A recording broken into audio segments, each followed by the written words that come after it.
Welcome to Conversations with Kay. I'm Kay Ryder, and every week I talk with Vermonters who are leaders in the fields of government, healthcare, education, the arts, and community life.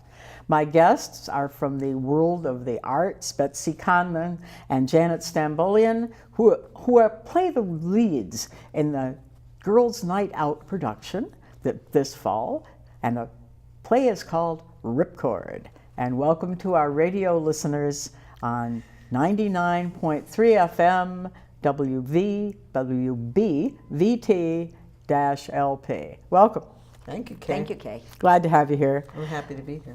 Now, when and where will Ripcord be played in Burlington? When are you going to do it? We open on the 5th of October, a Thursday night, and we have 9 shows at the Main Street Landing Black Box Theater. We've used that theater since 2010. It's kind of our home theater, and we really love performing there. Great. Well, that's down near the lake. Down near the lake, right next to the Skinny Pancake, and that's where we'll have a couple of matinees, and we have Thursday through Sunday, 2 weekends in a row, 9 opportunities. So people have a lot of chances. It's a nice, intimate theater, I think. It is. You know. I've been there. I agree with you. I think that's true. There isn't a bad seat in the house. No, there really isn't. There really isn't. Yeah, there you go. Why did the Girls Nite Out decide to produce this play? Well, we were looking for something after Smokey Joe's Cafe because we loved that, putting on that show, producing that show. And we were looking and looking and looking, and we would have meetings, and we would say, if anybody knows anything, and I was thinking a mystery, and we were thinking, but we wanted comedy, and all of a sudden, I don't know how you found it, but you found it. We did. Jen and I were sitting on my couch. It was a cold January day. We were feeling a little blue because we weren't being able to. We really have a kind of high standard in terms of finding plays and productions that have great roles for women, and particularly roles for older women. And we just were not being able to find a comedy or a dramatic comedy that fit that bill. So we were looking through, and she had wanted to do Good People, which is by David Lindsay Abair. So we thought, well, let's look and see at what other things he's written. So we went through a bunch of his plays, and we came upon Ripcord, and we started reading it, and we read it, and we sat there and we went, this is the play. Great. And it was that. Very good. Now, please tell our audience something about the roles that you each play in this production, Ripcord. Well, I play Marilyn Dunn, and we both live in, we kind of assisted living. We don't like to call it a nursing home because we don't think it's There's a difference. Yes, there's a difference. difference. So we're in assisted living, and Abby has been there for some time. That's Janet's character, but I'm new. And she doesn't like me very much because I tend to talk a lot, and I tend to be a little bit silly and crazy, and I have a little mischievous thing going, and she just wants to be left alone.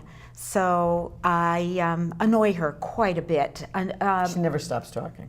And the other thing is, she really has the better bed in the room, and I want to be there. More sunlight. I'm all sunshine. So why should she have that bed?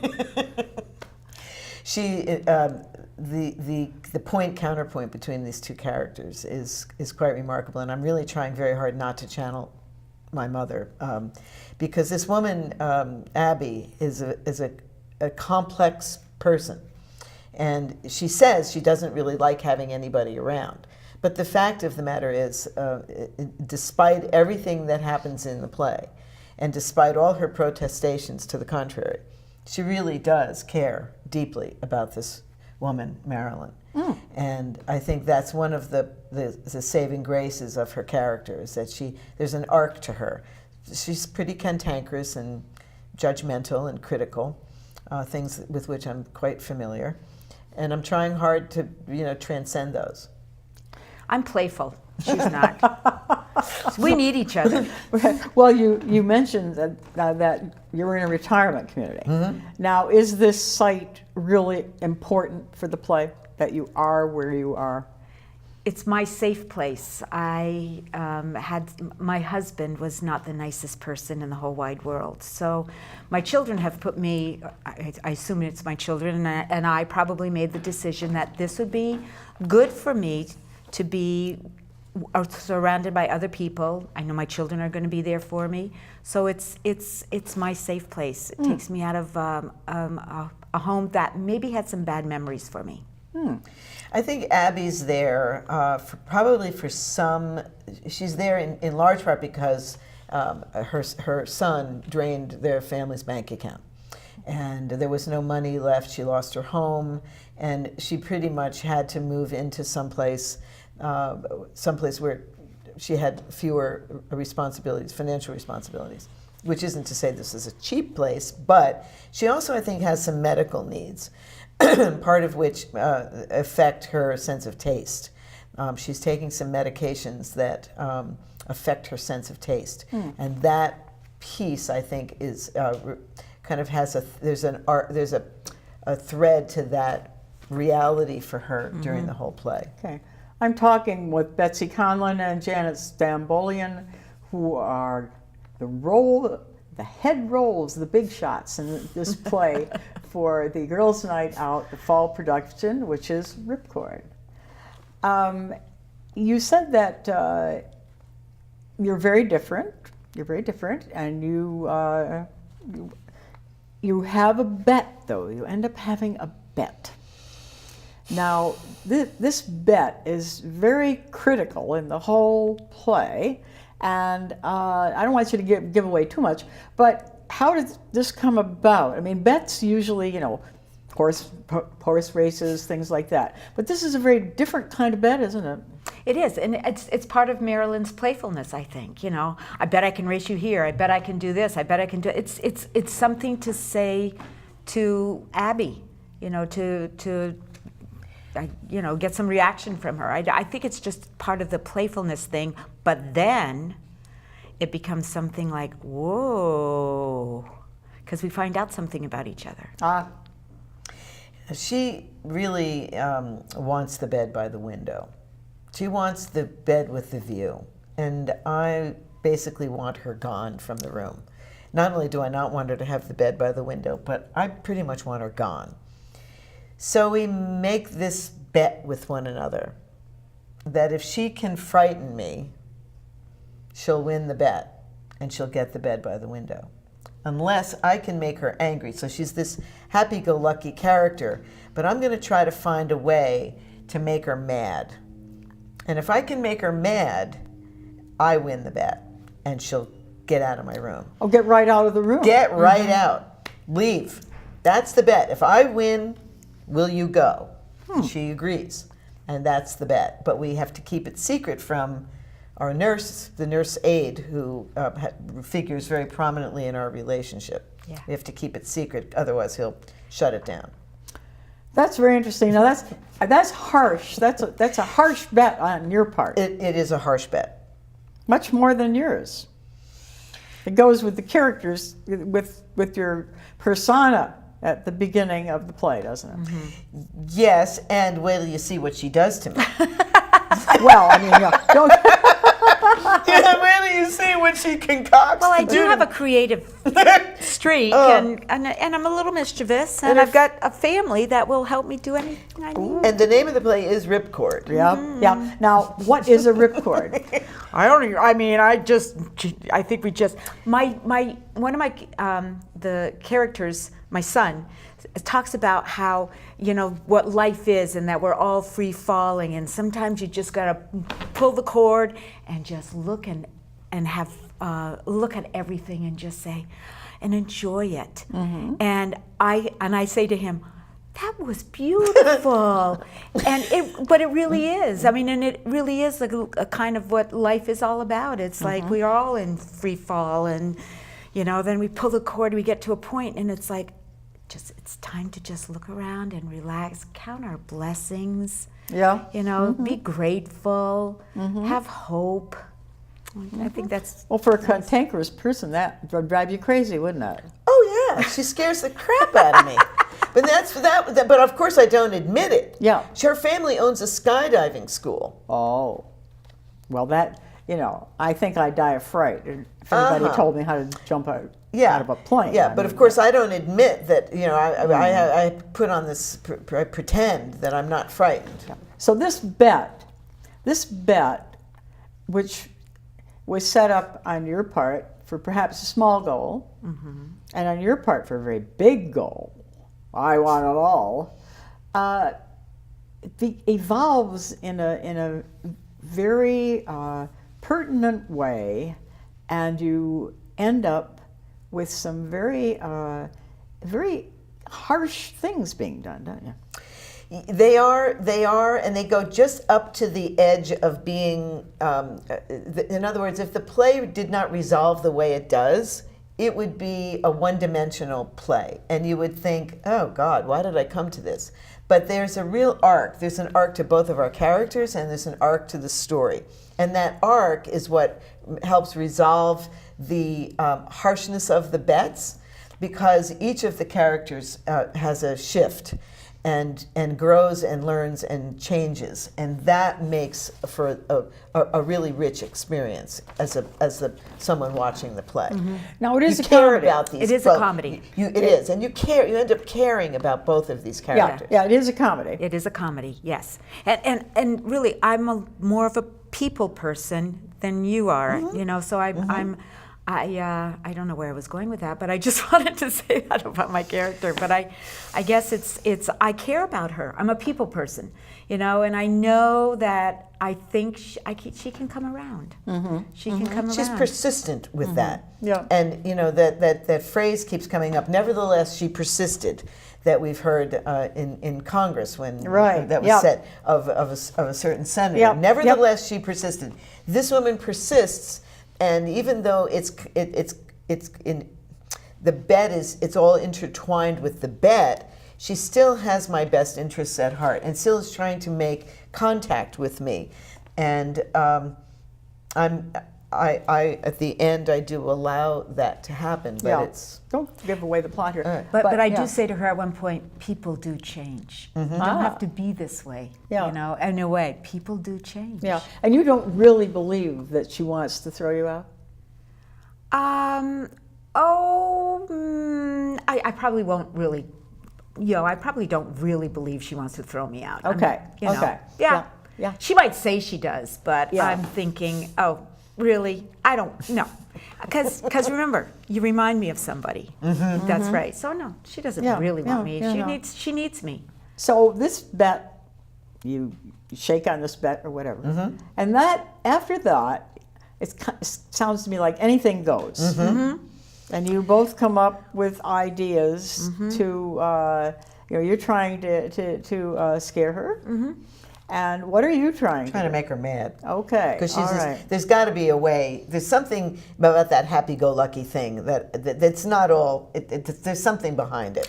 My things are outrageous that I do to her.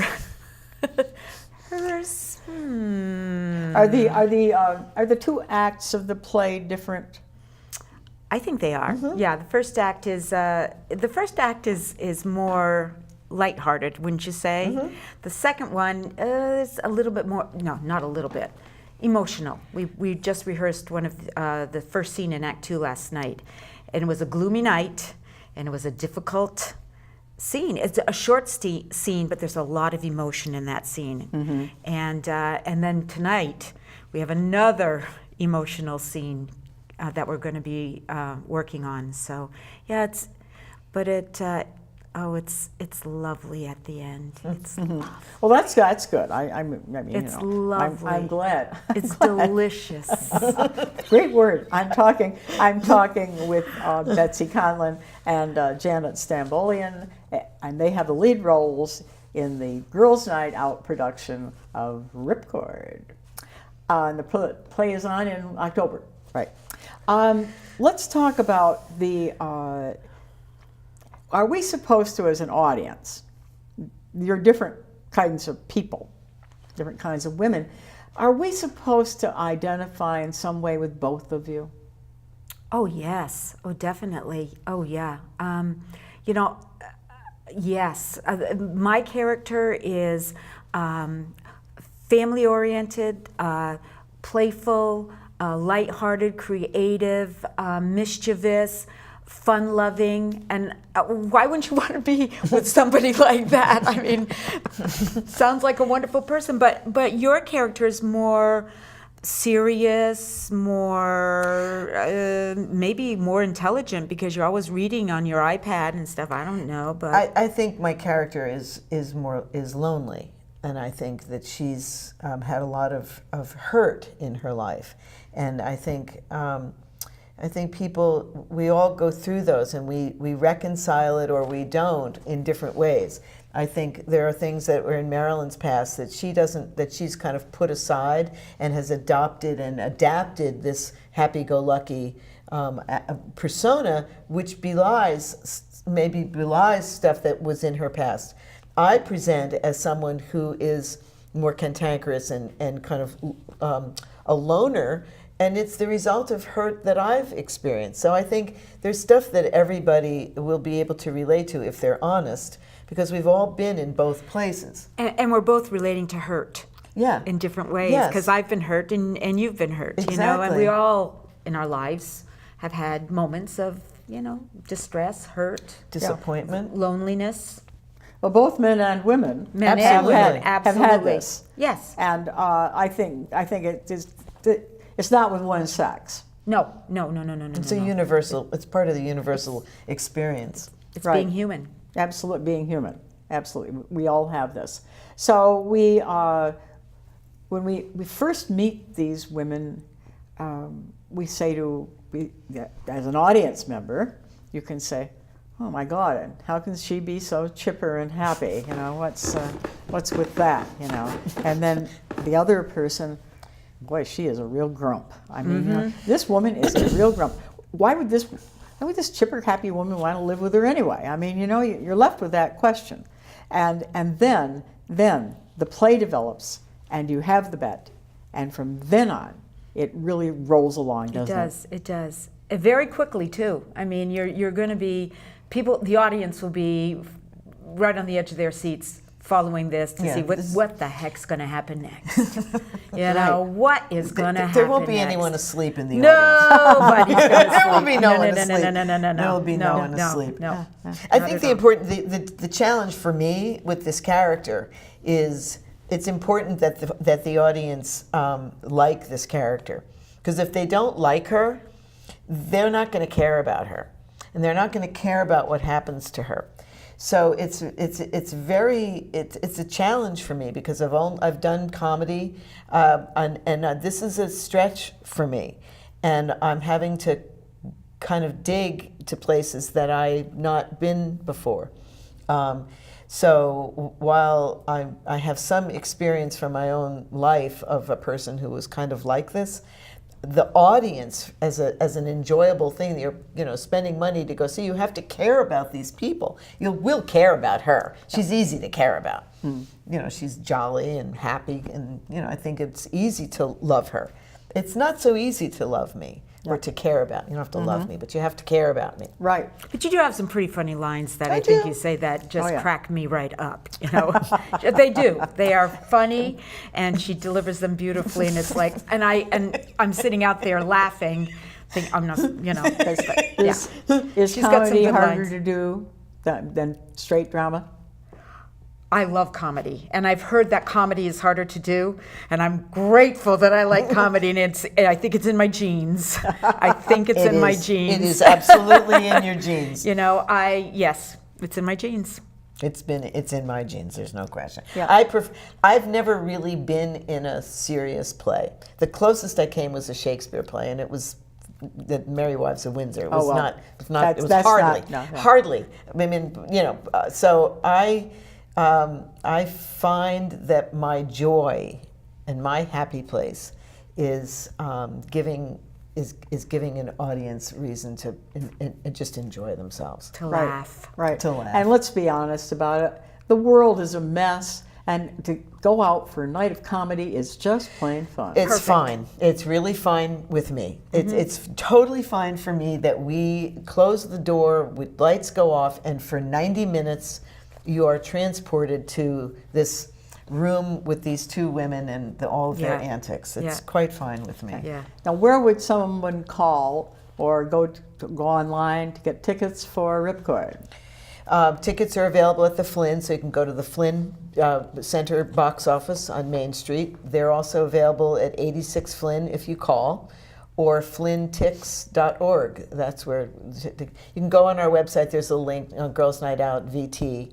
There's a link to the Flynn on our website. I tell people flynntix.org. Flynntix.org. It's easy. Yeah. Just remember TIX. TIX. Yeah. TIX, yeah. Like the two-headed Janus that starts the year. These women really sort of need each other, don't they? Yes, they really do.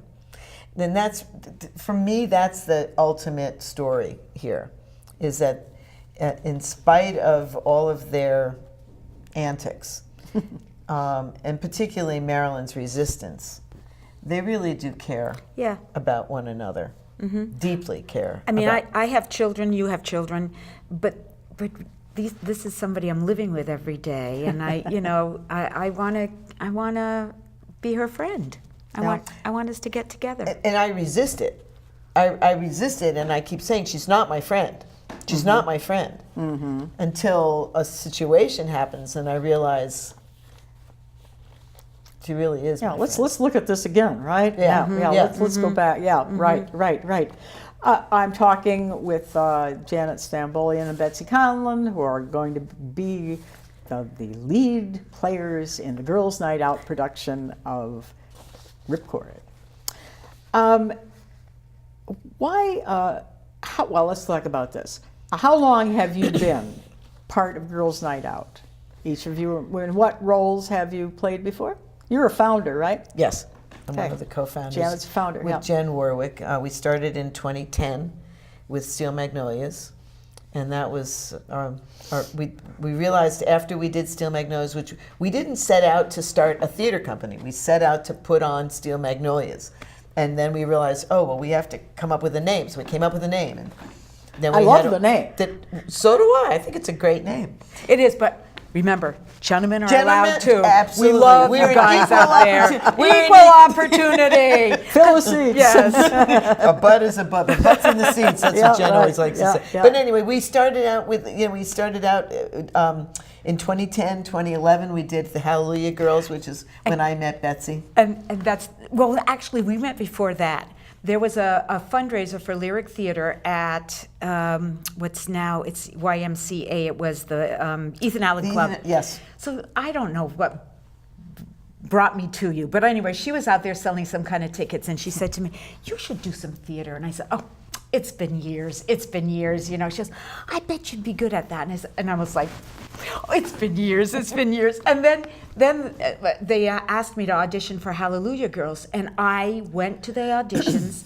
And I don't know why I went. And then I met my daughter, and I said, "Nora, I don't even know where to go. I don't even know where to go. Oh, maybe this is just, I should leave. I should leave right away." She goes, "Mom, just go in and just do your thing." So I went in, and I looked around, and I saw the people, and I went, "Oh, I am way over my head." And then I thought, I don't care. I'm just going to go. I'm just going to read. It's fine. I don't have to be in the show. And they cast me. Yay! I had so much fun. Hallelujah Girls That was a great fun show. So we've done, this will be our 9th production. I've been in, I guess this is my 5th. Yeah. 5th, I guess. Good for you. Which I just love it, and it does get harder and harder to find material, but we keep trying. Now, why is it so hard to find roles for older women and actresses? Why is this so hard in movies and television, every place? Why is it so hard? I think it's our culture. I think it's our youthful culture, because British television, French television, the women on who speak are not always beautiful. They're knowledgeable. There's grace to them, though. They have, oh, definitely. I'm not trying to say, but they seem intelligent. Yeah. They ask intelligent questions. It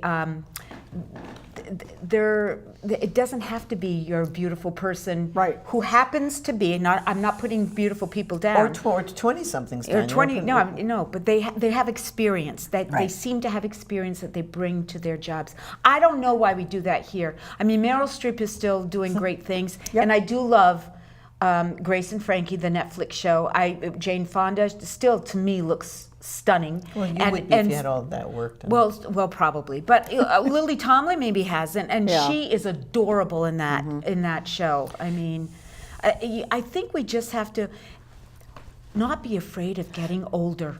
Not be that's afraid. yeah. You know, Well, embrace it. I think that as this play shows you that that aging and being, regardless of where you're living or what your circumstances, you can embrace your life and embrace the things around you that are good. And so rather than seeing aging and elderhood as the end of life, you see it as a part of life. Well, we're all living longer now. Right. And Yes. we have a situation here where it's almost like an oxymoron. We're living to be older, we have more years in our lives, and yet we cling to this youth culture in our country. I think you're right. I think that the women commentators, and they look like, if you started talking with them about the news, they might know something about it, rather than just saying the lines. Yeah. One of the things that Girls Nite Out does, and that I really love, is that we've really tried to introduce and give voice to local women playwrights. So Carol Vastafali she's directed and she's written plays that we've produced, and she's written actually she wrote a play for us a couple of years ago, Alumni Pie. So it's important to give voice and give opportunities to new women, to women who are writing good material. And I would support and encourage any woman to, you have an idea, write it down. The only difference between some of the stuff we see and the stuff that stays in our heads is that somebody wrote it down and they worked with somebody to kind of give voice to their ideas and their stories. We all have those stories. It's just some people write them down and some people don't.